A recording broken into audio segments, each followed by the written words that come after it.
और योग गुरु स्वामी रामदेव ने अपने 29वें संन्यास दिवस पर एक नया इतिहास रचते हुए अष्टाध्यायी महाभाष्य व्याकरण वेद वेदांग उपनिषद में दीक्षित शताधिक विद्वान और विदुषी सन्यासियों को राष्ट्र को समर्पित किया। इनमें 60 विद्वान ब्रह्मचारी और 40 विदुषी शामिल हैं। साथ ही आचार्य बालकृष्ण ने 500 नौष्टिक ब्रह्मचारियों को दीक्षा दी।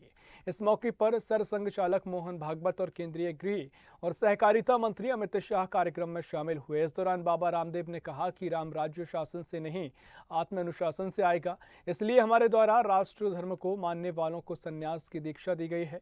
वहीं आज देश में हो रही राजनीति पर कटाक्ष करते हुए रामदेव ने कहा कि आज के नेताओं को रामायण, रामचरितमानस और भगवत गीता जरूर पढ़नी चाहिए। राम का चरित्र और राम की मर्यादा का अवतरण हो। राम राज्य शासन से नहीं आत्म अनुशासन से आएगा। योग धर्म, वेद धर्म, ऋषि धर्म का झंडा पूरी दुनिया में गाड़ने के लिए 250 सन्यासी, जिसमें हर धर्म के युवक शामिल हैं, आज उन्हें सन्यास की दीक्षा दी गई है। ये सन्यासी सनातन धर्म के साथ राष्ट्र धर्म को सर्वोपरि मानेंगे। स्वामी रामदेव का कहना है कि कुछ सनातन और भारत विरोधी शक्तियों को पतंजलि द्वारा किया जा रहा ये अच्छा काम नहीं लगेगा, क्योंकि उनको लगता है कि रामदेव उनके काबू में नहीं आया। अब 250 और सन्यासी तैयार हो गए हैं। हरिद्वार से नरेश तोमर की रिपोर्ट। राम का चरित्र, भगवान श्री राम की मर्यादा का अवतरण हो। राम राज्य शासन से नहीं आत्मानुशासन से आएगा।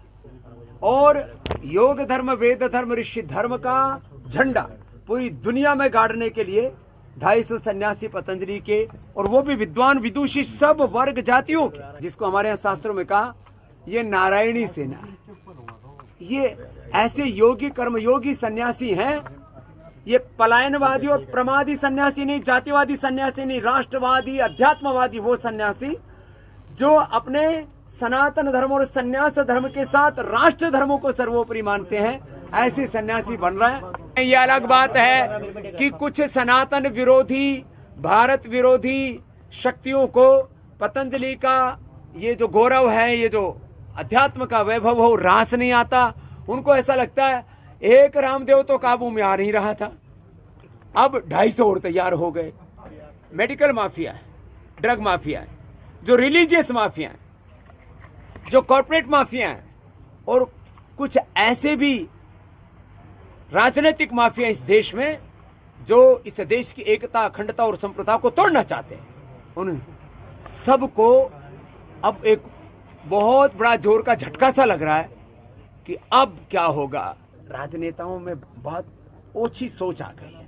ये देश के लिए अच्छी नहीं है।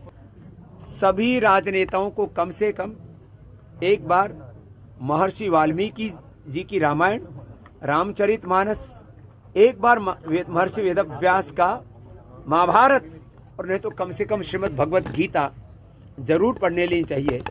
नहीं तो मैं देखता हूँ जिनका मानस ठीक नहीं है उनको रामचरितमानस में भी दोष नजर आते हैं। बौद्धिक दिवालियापन लोगों में हो गया है, ये ठीक नहीं।